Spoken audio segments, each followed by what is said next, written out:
మీకు చేస్తుంది రంగులు చేస్తుంది. మీకు వచ్చా ఇలా రంగులు వేయడం దిద్దడం అను. మీకు వచ్చా దిగడం పెట్టడం. ఈరోజు ఏంటి స్పెషల్ మూవీ? ఎందుకు ముగ్గులు వేసారు మన ఇంటి దగ్గర?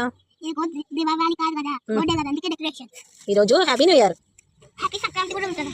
హ్యాపీ సంక్రాంతి తర్వాత ఇప్పుడు హ్యాపీ న్యూ ఇయర్.